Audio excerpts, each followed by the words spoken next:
Thank you, everybody, for joining us today. We are excited to present this first of the webinar series on the basic assurances. So we're going to start with factor one, rights, protection, and promotion.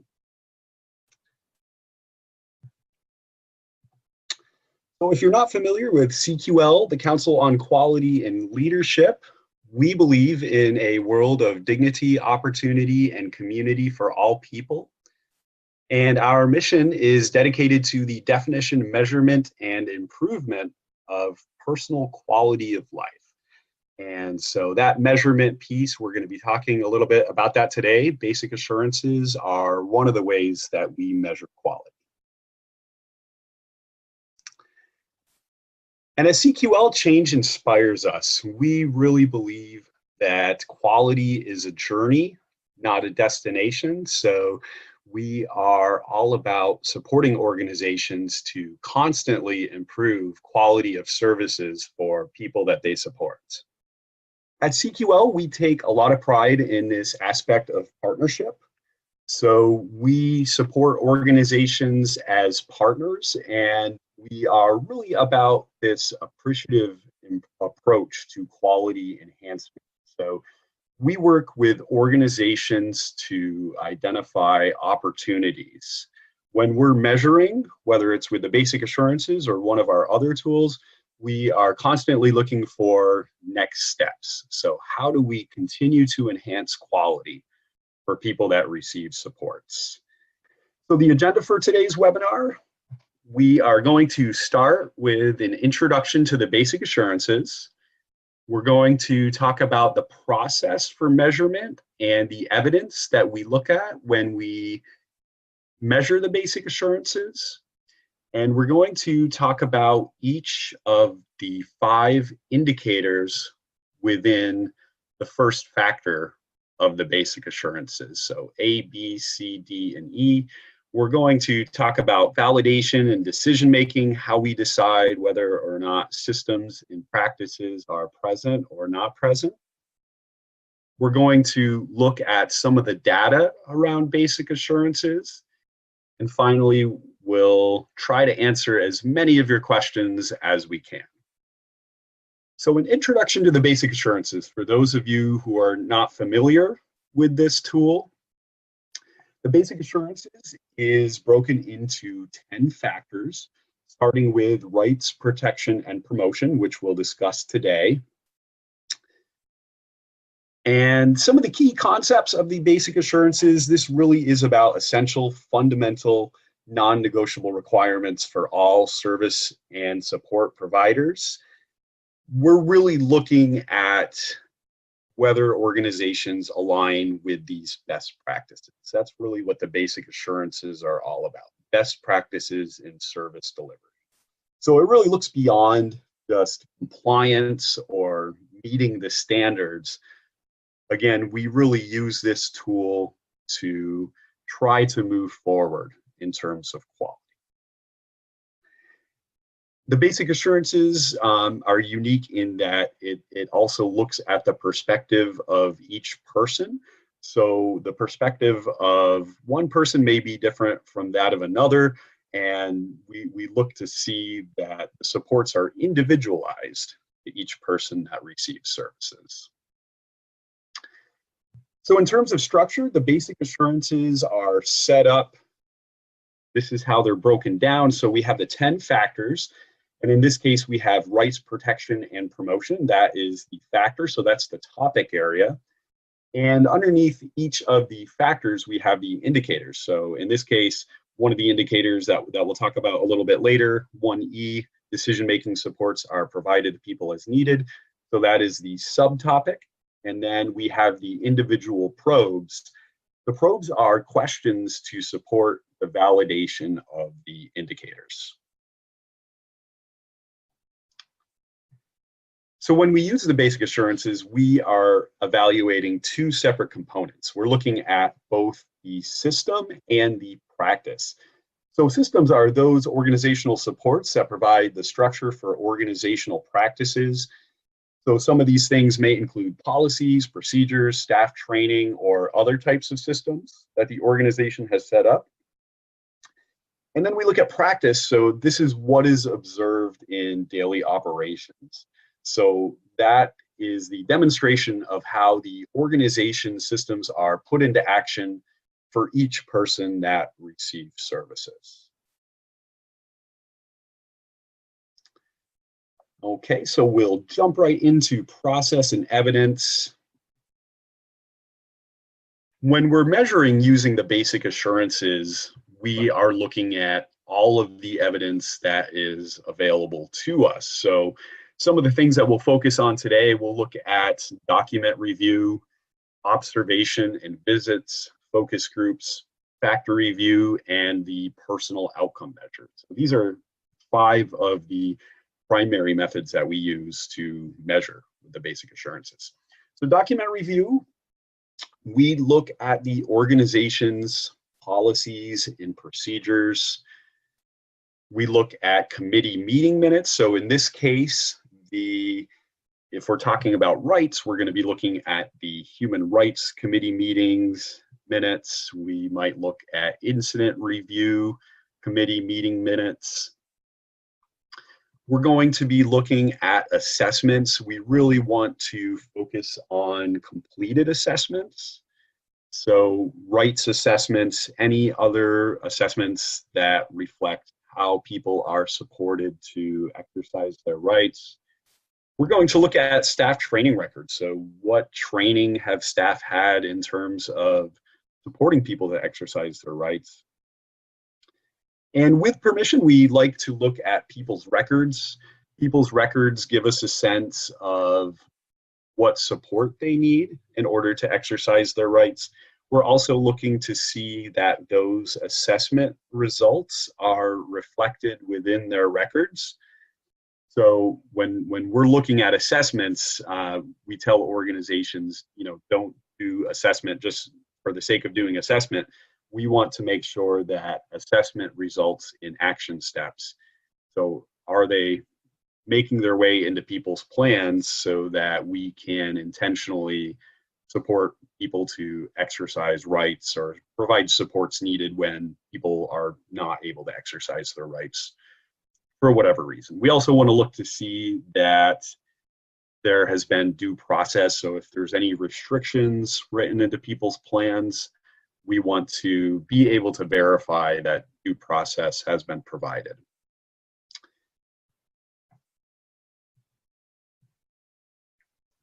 So observation and visits, we really learn a lot by going out, visiting people where they live, visiting people wherever they receive services. So just some of the examples here that we're looking for when we're out doing tours and observations in order to validate the basic assurances.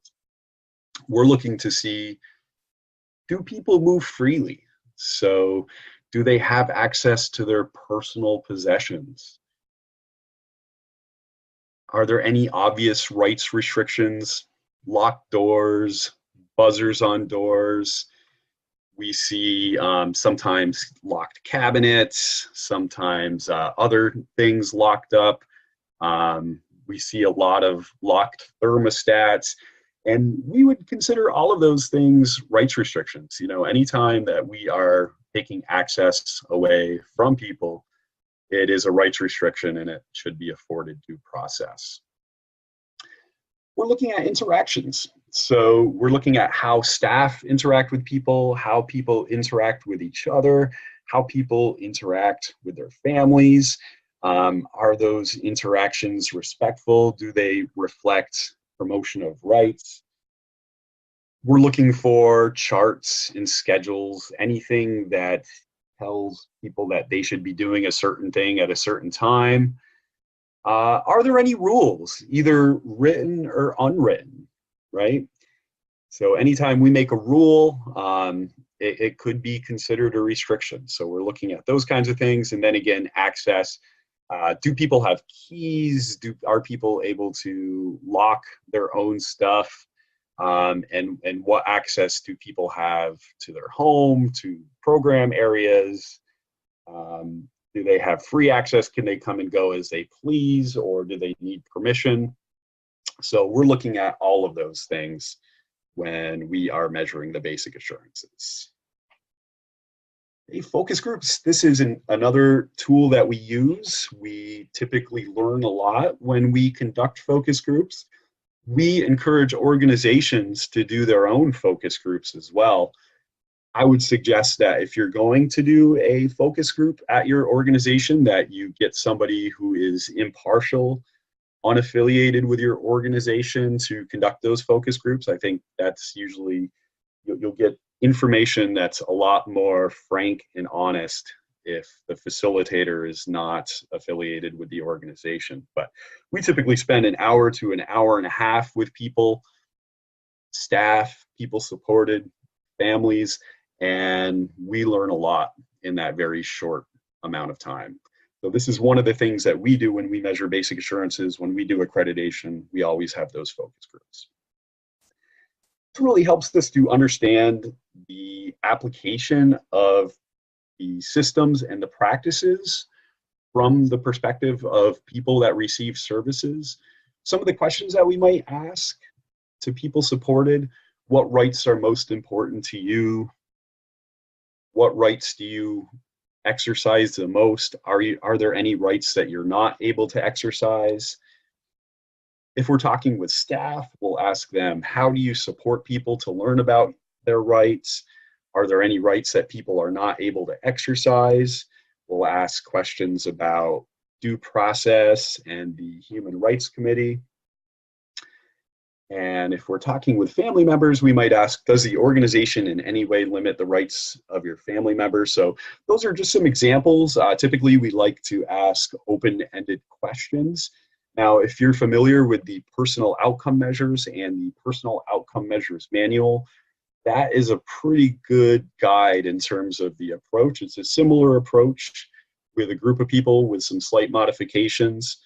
And again, it's just open-ended questions and to facilitate discussion around whatever area you're trying to learn about. Okay, so finally, we do factor review. So this is where we talk with organizational members that have a role in the implementation of systems and practice pertaining to that factor. So anybody that has a role in creating policy or implementing practice that is around that factor. So in this case, we're talking about rights protection and promotion. So we would want to talk with organizational members that sit on the Human Rights Committee, organizational members that are involved in self-advocacy, and anybody that has a role in promoting enhancing rights. Now, when I say organizational members, I'm not just talking about staff members, I'm also talking about people supported. It could be volunteers or other people that sit on committees. So we want to get the perspective of everybody. And really, it's an opportunity for us when we're doing those factor review sessions for the organization to provide examples of what each of those areas looks like in practice. So we'll ask for stories that demonstrate how that practice is implemented. We'll ask what challenges the organization faces in these areas. And we also like to use these sessions to strategize, talk about next steps, and how we can take the system and the practice to the next level in each of these areas. Okay, so finally, the personal outcome measures. Typically, when we do an accreditation or we are measuring the basic assurances, we will do personal outcome measures interviews. And again, this is to help us to understand how these practices are implemented through the perspective of each person. The person's experience really helps us to understand the effectiveness of delivery in terms of those systems and practices. And oftentimes we will select people to interview based on certain categories. So in this case, a person that has a rights restriction in place will be able to help us to understand what that restriction looks like through their perspective, how that restriction impacts their life, and what challenges they experience in relationship to that. Were they able to go to Human Rights Committee to talk about it? Has it had due process? So again, when we're measuring, we are looking to see how these practices are implemented and are they reaching all people? And the personal outcome measures are a good way for us to do that. Okay, so jumping right into the indicators here. So our first indicator, indicator A, is the organization implements policies and procedures that promote people's rights. So we're not going to talk about all of these probes. We want to focus on a few of these probes that we find, based on our experience, organizations sometimes struggle with. So that's what we'll focus on today. And the first one here, the first probe, does the policy define the organization's commitment to protect and promote people's rights? Now, what we see sometimes at organizations is they will have a policy that is in compliance with regulations of where they operate, but it doesn't always reflect their values. So we tell organizations to use this as an opportunity to take credit for the good things that they do. Your rights policy should reflect the organization's values as it pertains to promoting and enhancing people's rights. And that's a good way to do that. So sometimes that's a statement. Sometimes it's reflected in the content of that document, but it really is a good way for organizations to take credit for what they do. We encourage organizations to cite and list the United Nations Declaration of Human Rights, any laws that are in your jurisdiction, the Constitution. Again, a reflection of those values. Now, you don't. Some of those documents can be pretty long. The United Nations Declaration on Rights can be long. The Constitution, the laws, but it's okay for the policy to reference them and have them as an attachment rather than listed within the policy itself. That's fine. But again, this is an opportunity to reflect your values, and the United Nations Declaration on Rights are really kind of a fundamental, universal document about rights for all people.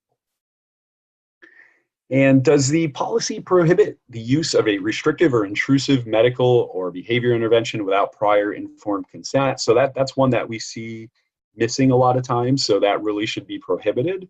And again, just in general, the policy should prohibit certain things that we're not allowed to do. We're not allowed to restrict rights without proper due process. So the policy procedures, that is a good way to reflect your values in those areas. Okay, so indicator B, the organization supports people to exercise their rights and responsibilities. So the few probes that we'll focus on here, the first one, are people provided supports only to the extent needed? So this is a probe that comes up a few times throughout the basic assurances, and what we're looking for is that people are not over supported. Okay, so are supports faded as needed? Are we doing things with people as opposed to for people? So over support, that's really what we focus on there. Are people supported to advocate themselves? So what opportunities do people have to advocate for themselves, both in terms of formal self-advocacy and also individual self-advocacy? So what issues matter most to people that receive supports in their own lives? And what we see a lot is that organizations tend to focus mostly on disability-specific advocacy issues instead of global advocacy issues. So that's what we look for there, and we encourage organizations to really think globally. So if people are employees, what rights do they have as an employee? If they pay rent, what rights do they have as a tenant? Do people have the opportunity to engage in their communities, in civic issues? And is there an intentional process to really find that information out? What rights issues are most important to each person? And number 4, does the organization assess people's abilities to exercise their rights, especially those rights that are most important to them? So we see this missing quite a bit. We encourage organizations to have a process to assess what support is needed for each person to exercise their rights. Okay, so this is a very intentional approach. A lot of times we see organizations that are really good in terms of educating people about their rights, supporting people to exercise their rights, but no real consistent process to identify what supports are needed for rights that they're not able to exercise. So we encourage organizations to develop those rights assessments, implement those rights assessments, and ensure that those assessment results make it into people's plans. Like we talked about earlier, it's important that anytime that we do assessment, it results in action. Okay, so probe number 5 kind of gives you some examples here of what we're looking for in terms of the areas that should be assessed. And again, we're going to be verifying that all of those rights that are assessed, if there's any that people are not able to assess, does it result into action steps? Okay, and finally, number 8, this is all about personal information, so respecting people's wishes as it pertains to the sharing of personal information. And again, when we're talking to people about this, we're really asking questions such as, what's in your book? What's in your file? What information does the organization keep on you? Is there any information that you don't want to share? And a lot of times we find that people simply have no idea what personal information the organization has on them. And that really is fundamental to evaluating this. If people don't know what the organization has, then they really can't make an informed choice about sharing that information. Okay, moving on to indicator C, staff recognize and honor people's rights. So our first probe in this area, are staff trained to recognize and respect people's rights? So we're looking at whether or not the organization has training program to support staff to support people to exercise their rights. So we're looking at that training documents. We're going to talk with staff and see what they know about rights and how they support people to exercise their rights. We're looking to see whether or not staff are trained in due process procedures. So are staff aware of the Human Rights Committee? Are staff aware that they can't arbitrarily restrict people's rights? Do they know the process to do that? And finally, do staff demonstrate respect for and honor people's rights? So again, based on all of that evidence that we collect in relation to the basic assurances, we make a decision, do staff demonstrate respect for and honor people's rights? Okay, and finally, indicator D, and we have 2 more. Indicator D, the organization upholds due process requirements. So our first probe in this area, does the organization have access to a working and effective Human Rights Committee? So we have underlined here effective. We are really looking to ensure that the Human Rights Committee provides effective due process, okay? And that effective is critical. We want to make sure that the Human Rights Committee is not just a rubber stamp.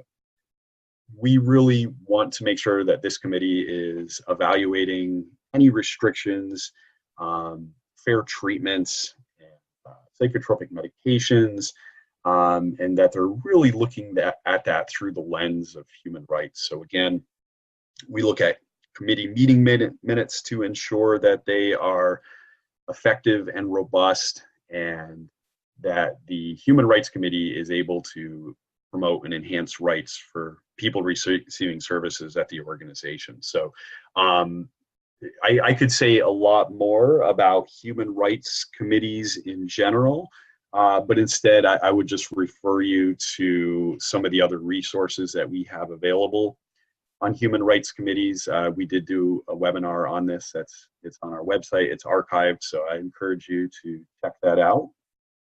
Okay, so probe number 6, does the Human Rights Committee review all individual rights restrictions? So again, underlined all. Are they looking at all individual rights restrictions? So you know, all of those locked doors, locked cabinets, anytime we're restricting people's movements, anytime we are doing something that could limit a person's rights. And we'll talk a little bit more about this in indicator E, but we also consider guardianship and ret payee to be individual rights restrictions. So does the Human Rights Committee provide due process around those?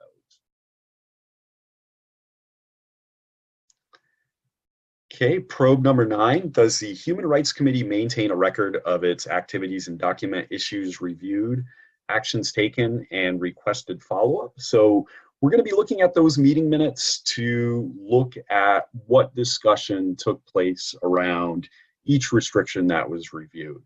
Okay, so we encourage organizations to really document this well. You don't want to just document whether or not it was approved. It's a good idea to record any of the other conversation that happened, that took place around that, and any other recommendations that were made. It's really important to have a good record of all of that. Are people supported and encouraged to attend Human Rights Committee meetings and provide input? So we certainly understand the challenges in this, and we find that organizations struggle with this a lot. And the percentages of which people are attending those Human Rights Committee meetings are generally pretty low from what we see. So we want to encourage organizations to study those challenges. What is it that's preventing people from attending those Human Rights Committee meetings? I think a lot of times people are just jaded on this process in general, and you know, they're going into a room with a bunch of professionals. It makes people really nervous. So what can we do as organizations to get people to want to attend? Okay. The other thing I would say is think about what time your Human Rights Committee meetings are being held. Are they in the morning? Are they at a time that's convenient for people? Okay, so sometimes having a meeting in the morning, while it may be convenient for organization staff, it's not always convenient for people that attend the Human Rights Committee meetings. People supported and outside committee members as well that do not work for the organizations, it may be better to have those meetings at a time that works for everybody. And so some of these issues, that there are a lot of challenges here, and we would encourage you to study those challenges and really take a look at them. And once you know what the challenges are, you can begin to break them down. It's a good idea to collect some data in this area. So record percentages of people that are attending, and then from there you can set goals and work towards increasing that percentage of people that are attending.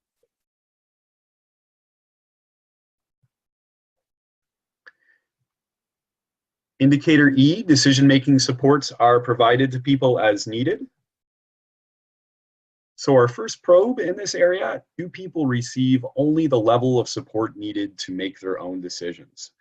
Okay, so with this one, really what we're looking at is, again, are people over-supported in this area?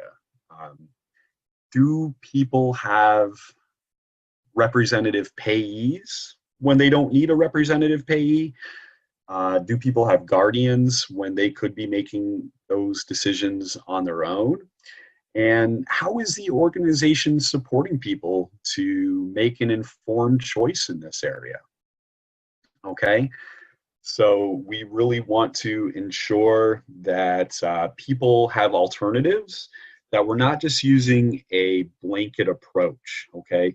So when people come into an organization services, are they automatically getting a rep payee? Or are we looking at each person as an individual and deciding from there what level of support that they need? Okay. The same is true for guardianship. You know, how are we making people aware of other options that exist? So oftentimes with guardianship, you know, it's a very extreme solution to just supporting people with certain decisions. And oftentimes we find that people don't need that level of support.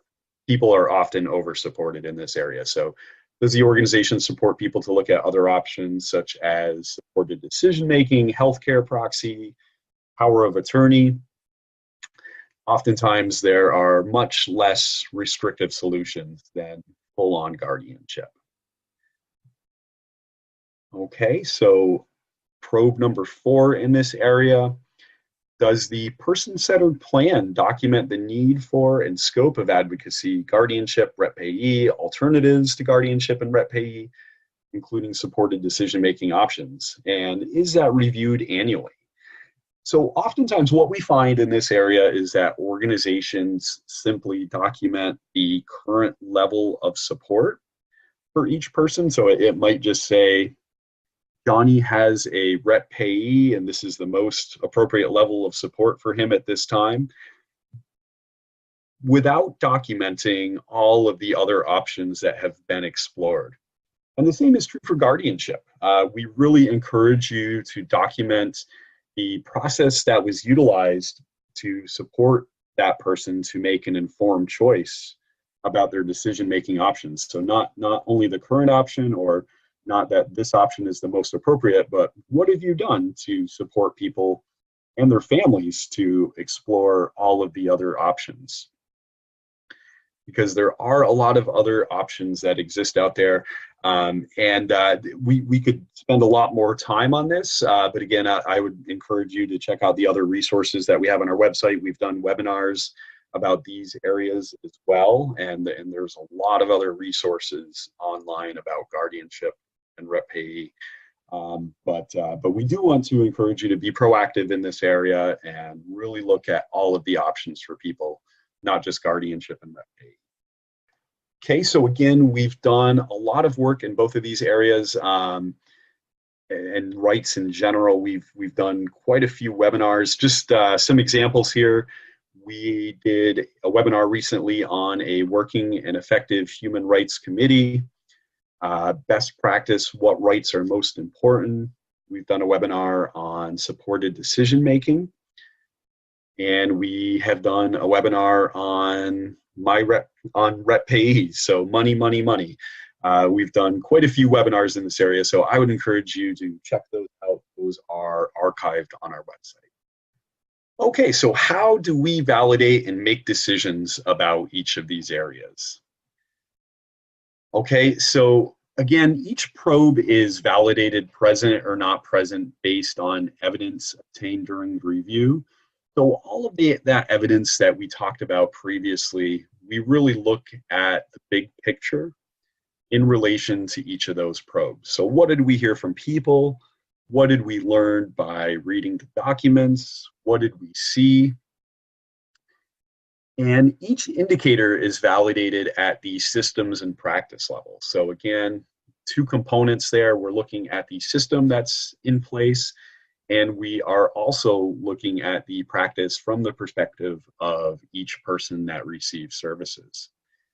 And it really is based on that preponderance of evidence. So we look very holistically. You know, we're not going to say not present just based on one thing that we saw, but we're really going to try to put it all together and go based on everything that we've seen, everybody that we talked to, and all of the evidence that we have. So during an accreditation, when we find an indicator to be not present in either systems or in practice, then an action plan is required. So we have organizations put together an action plan that describes what steps they're going to take to bring that indicator into alignment. So if we find that an organization has the indicator of supporting people to exercise rights that are most important to them, and we're going to be looking to see what they're going to put in place. Are they going to implement a rights assessment? Are they going to make their education around rights more robust? What actions are they going to take to bring those things into alignment? So importantly, the title of the indicator is not always a complete description of all of the elements contained within an indicator. So again, this is critical. It doesn't always provide a complete description of everything that is contained therein. So that's important to know. So you really have to go through and read all of the probes around each of those indicators to really understand what's in it. So this is a good example of that. Indicator 1B, the organization supports people to exercise their rights and responsibilities. So there are a number of probes here that really reflect that, that statement. Are people provided needed supports to exercise the rights that are most important to them? Are people provided supports only to the extent needed? Are people supported to advocate for themselves? So those all sound, pretty much like the title of the indicator. The organization supports people to exercise their rights and responsibilities. But within this indicator of key significance, probes 4 and 5 address the assessment of rights. So oftentimes we may find that the probes 1 through 3 are present. The organization is supporting people to exercise rights. They're supporting people only to the extent needed, and they support people to advocate for themselves. But the organization doesn't do rights assessment.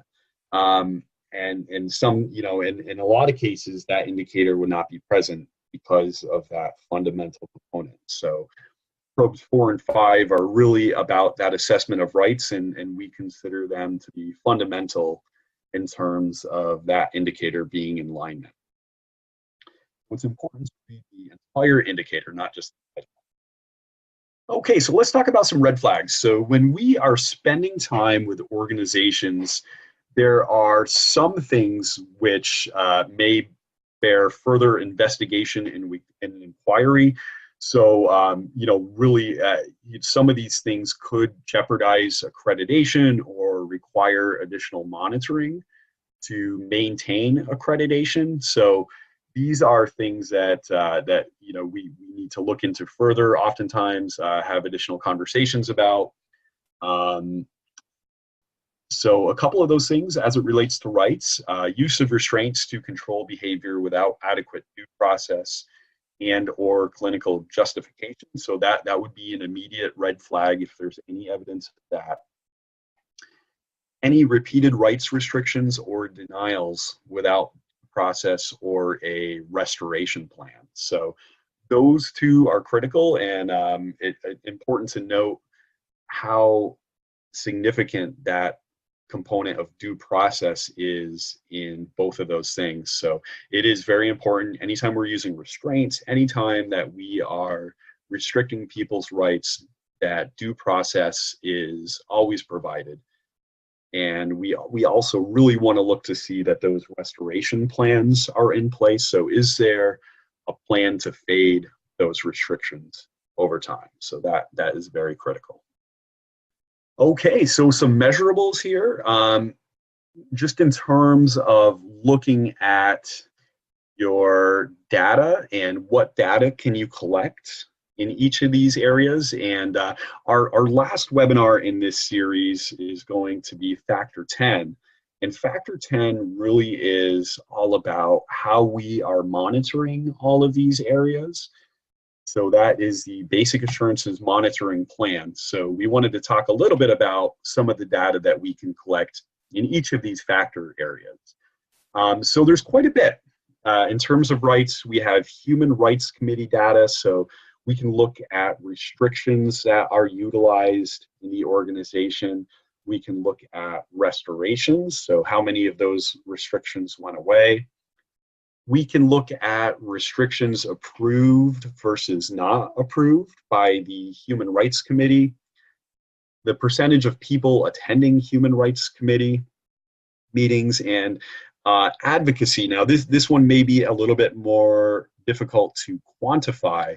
Maybe that's just a narrative, but to what extent are people participating in advocacy efforts? So we can look at training for staff and people supported. So to what extent are we providing opportunities for people to learn about rights and support others to exercise rights? We can look at the percentages of people with guardians and rep payee. We can look at how many of people we supported to have less restrictive decision-making options. And of course, the personal outcome measures. So we can look at people exercise rights, people are treated fairly, so we can collect data using the personal outcome measures and monitor how we're doing in each of those areas as well. Okay, so quite a bit of data we can collect to monitor how well we're doing in these areas. Okay, so some Factor 1 data. So I'm going to show you a series of slides with some data, and just kind of as a backdrop here, important to know that this data is based on 177 basic assurances surveys. So just kind of looking here at what's in place, what's not in place based on that number of surveys.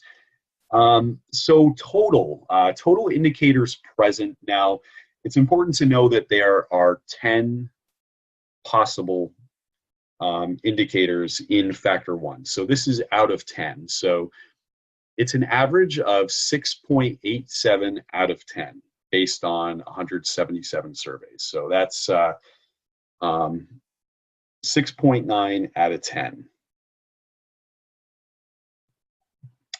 Okay, so if we break it down a little further, we look at practice and systems. So this is out of 5. So we find that organizations on average have 3.4 out of 5 in place in terms of the practice, and that they have 3.48 on average in place in terms of their systems. Okay, so the presence of all indicators. So we can see where the strengths are. Generally, indicator C, and this is about staff promoting people to exercise rights. This is the strongest in this area with 88% in the system and 85% in practice. The areas where there's most opportunity, this is indicators 1B and indicators 1D. So again, indicator 1B, this is the organization supports people to exercise rights. Again, so all the things that we talked about, sometimes it's not that the organization doesn't support people to exercise rights, but it really is about that rights assessment process. Okay, and so 1D, this one we also find a lot of challenges, and so with this one, what we are looking for and what we see out the most often is around the Human Rights Committee. So it could be that the organization has a Human Rights Committee, but it's not effective, it's not diverse, people are not attending, and again, all of the things that we talked about, we want to make sure that those committees are effective. Okay, so just to kind of give you a sense of where other organizations are at. Okay, so the other thing that we find when we are validating basic assurances and when organizations do self-assessment on their basic assurances is that organizations are more likely to say that indicators are in place than CQL staff are. So this is the variation, and this is the spread for each of these indicators. So CQL staff are more likely to say that indicators are not in place than the organization is. Organizations typically are more generous in their self-assessments than we are in validation. So, and again, the biggest one here is indicator 1B. So that is the system for that. So organizations are 40%. There's a variation of 40% in terms of what the organization says about themselves than what we say when we validate that. Okay, the one that's closest in terms of the variation is 1C for the systems, so staff supporting people to exercise their rights. Okay, and so correlators. So this is the correlation of the indicators in rights protection and promotion to all of the other indicators. So essentially what this means is the likelihood of which other indicators are present based on present indicators in factor 1. So what impact do the indicators in factor 1 have on all of the other indicators, right? So what we find in this area is that if an organization has 0 indicators present in factor 1, they tend to have 64% of the other indicators present. And on the other end, what we find is if organizations have all 10 indicators present in factor 1, then they have around 96% of all of the other indicators in the basic assurances present. So this is a very high correlation. It's a correlation of 0.82, which is very high. So the indicators within factor 1 do have a high level of influence over all of the other indicators within the basic assurance. Okay, so again, thinking about correlations, these are the most impactful probes. So the most impactful in this factor is 1B5. Does the assessment address people's civil and legal rights and personal freedom? So that's about rights assessment. And you can see here, I'm not going to read all of these to you, but this is the level of correlation. 1B4, 1D1 about human rights committees. So having a human rights committee that's effective does have a high level of influence over all of the other indicators.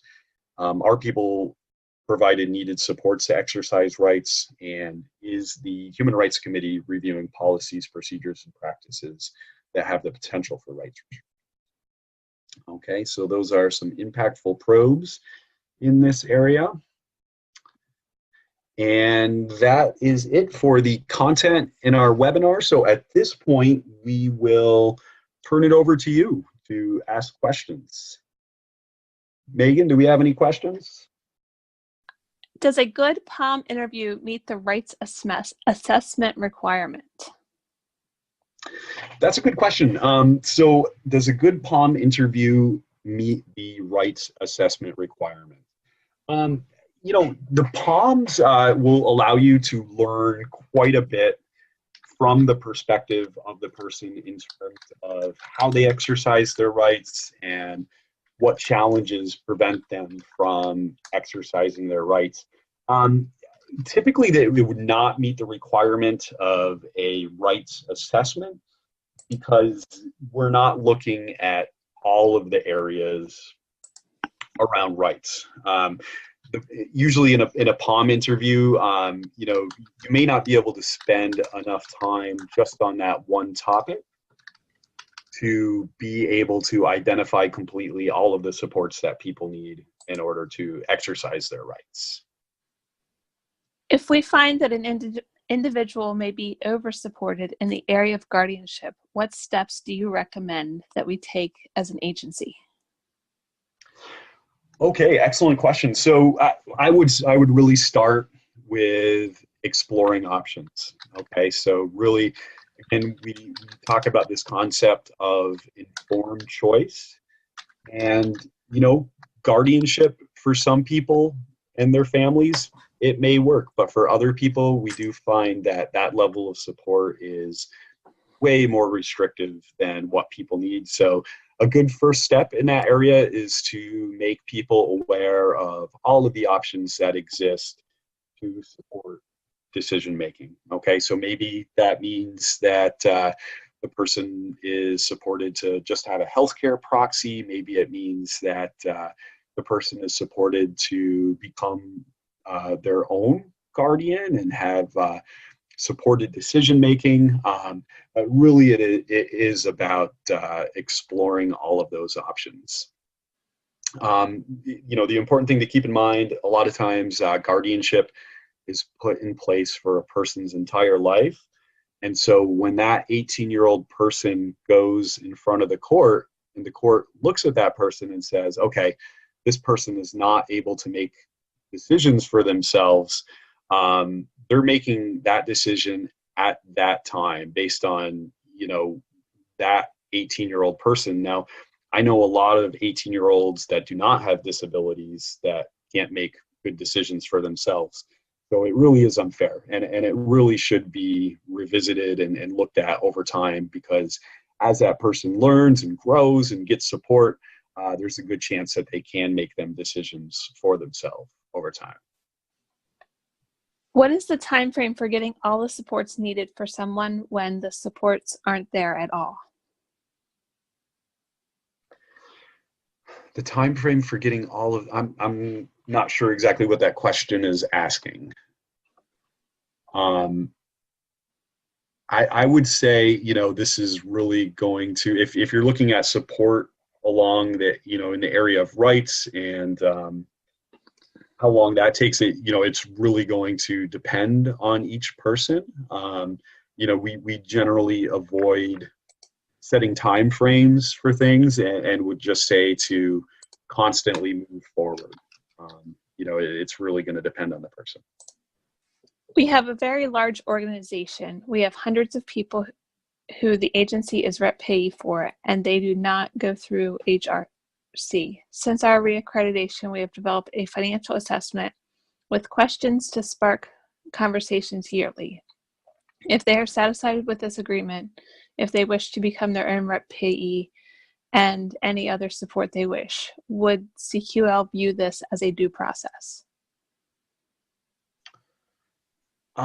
So you're saying that the person is satisfied with that level of support, but based on what you've said there, I'm not really seeing where due process is being provided.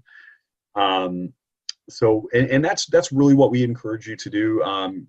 We understand the challenges in this area, and it may not be feasible to bog down your human rights committee in looking at hundreds of cases of rep payees in any given year, but there's other ways to do it. Maybe that you can have a human rights subcommittee that's able to look at these things. Maybe you start out by being more targeted in terms of what you review. We would encourage you to develop a system that is sustainable and that works effectively. It sounds like you have a lot. So, your human rights committee may not have the capacity right away to be able to review all of those cases, but, and I think doing an assessment initially, I think that's a good way to start, and assessing the level of support that's needed for people. So a lot of times that begins with education. A lot of times what we find is people weren't aware that they could become their own rep payee. So I do think that's a good place to start. But based on what you've said there, I'm not really seeing where due process was provided. Do you want to take one more question, Mike? Yeah, sure. Okay. Might have time for one or two more. One or two more? Okay. Does CQL ever weigh systems versus practices? For example, if there is a widespread high-quality practice, but is not sufficiently documented in organization policy, how does this impact the resulting score for the factor or indicator?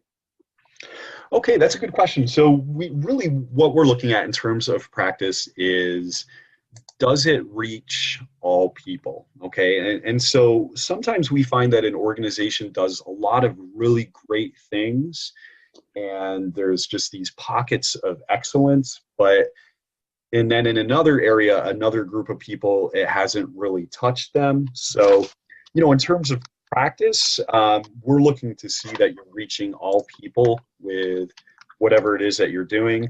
Um, in terms of the system, I would say you probably want to make sure it gets documented somehow, make sure that you are giving yourselves credit for what you're doing.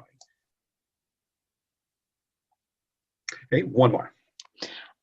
Um, this looks like a good one. This one's from Canada. Okay. Hello, Jennifer's Canada.